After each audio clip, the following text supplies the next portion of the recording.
welcome to my vlog again. It will be a talking vlog na naman. So, thank you pala guys sa panonood ng mga vlog. Sa panonood ng vlog, hindi ko alam kung if you can hear the music kasi dito ako sa SM, sa favorite place ko sa Dunkin. For today, I already drink 2 cups of coffee, 1 in the morning and 1 kaninang afternoon. Then, I'm planning na mag-ice coffee na naman, guys. It will be another talking vlog. Thank you pala guys sa panonood ng vlog ko. I hope you will not stop sharing, commenting, and liking my vlog. I will be updating my YouTube channel every now and then, but basically it will be a talking vlog. And kung may mga food trip, well, of course, I will also upload those na mga ganon. Kagagaling lang namin sa office, guys. Fresh from travel ako. Ang dami kong paperworks, but kaya naman, chill lang. Anong talagang life. Hindi every time na hindi siya always masaya. But you need to find some joyful moments. Sabi nga, hindi magmamatter kung anong meron ka sa mundong ito, but what will matter is how kind you are. Paano ka namuhay sa mundong ito, di ba?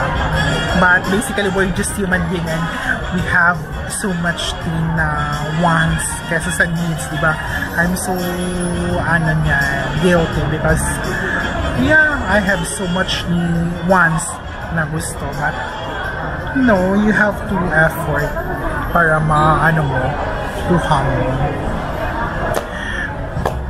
Kakagaling lang namin sa office, guys. So, I'm with my friend. Andun siya ngayon, bumibili ng pang-dinner niya sa Green Edge. Ako naman dito, nag-wait sa Dunkin'. But, in a while, I'll be buying iced coffee. If not, hindi ako mag-iced coffee. Siguro uwi na rin kami. It's Monday. Siyempre, Manic Monday. Although, yeah, basta Monday, ang daming work. Hindi naman ang daming work. Ang daming asikasuhin. Ang daming i-accomplish. But the accomplishment will always be there every day. Minsan you feel exhausted, minsan you feel joy, but ganun talaga ang life. You really need to set your mind of being positive. Actually, ang daming dumadaan na wonder sila bakit ako converse mag-isa. They don't know na nag-video ako. Although yung DJ is very small thing. Yun yung gusto ko din na very small thing. Hindi obvious na nag-video ako. Since Monday, guys, so Asian inspired. So yan, etiket-tikandan ko. I know nakita nyo na to sa previous vlog ko.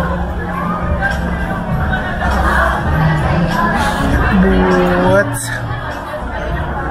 kasi sira yung aircon sa office, kailangan nalinisan. So ang init-init, kaya dito kami sa Dunkin' magpapa-fresh, then siguro mag-order ng iced coffee, then uuwi after. Thank you so much sa panonood ng vlog ko. I'm really happy na meron pa rin nanonood kahit talking vlog lang naman, but ganun lang kasi yung gusto ko. Talking vlog, minsan travel vlog, pero mga raw moments talaga. Wala yung edit. Yan ang edit ko lang yung mga words na hindi dapat kasali. But the rest is very, very raw moments. Raw moments.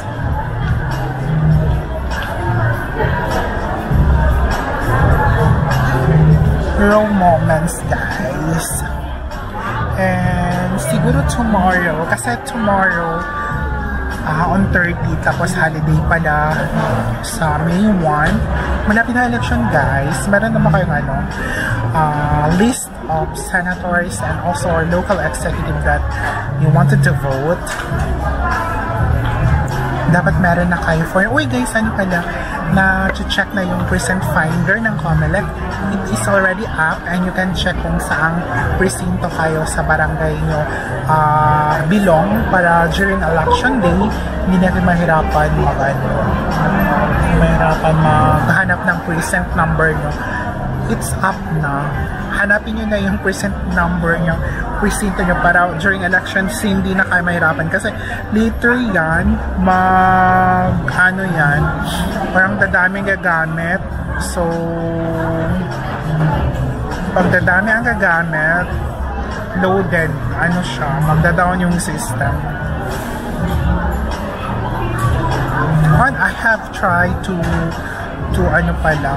nakita ko na yung sa akin, sa mama ko, sa mga sister ko, nakita ko na yun. So we have na the present find and malalaman nyo pag active siya or hindi. Siyempre pag hindi active yung name mo, siyempre hindi ka makakaboto. For now, dapat meron na kayong list of senators, list of local executives na iboboto nyo para during elections you can merely circle na lang, hindi na kayo mag-isip kung sino iboboto kasi may listahan na kayo. And it will be an automated election. So, siguro, usually 6 yan mag-i-end yung election day. After siguro niyan, mga 10 p.m. or 11 p.m. may mga unofficial votes na yan. And pagka the next day ata, meron na yung mananalo or sino yung top 5, top 10 for senators, malalaman agad, diba? Yun yung kagandahan pag automated yung election, guys. Madali lang talaga malaman or madali lang talaga yung results, but it is also risky. Dapat yung security measures din is so very strong kasi alam nyo naman ngayon nowadays guys na matatalino din yung mga hack, diba?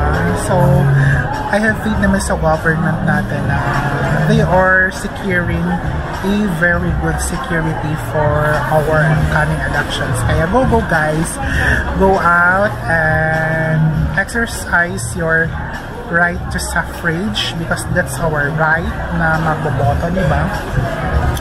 Anyways, yan yung mga wisdom for Monday, no?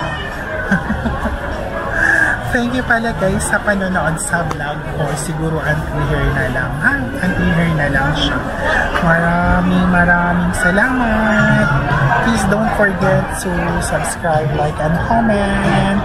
Thank you everyone. Bye!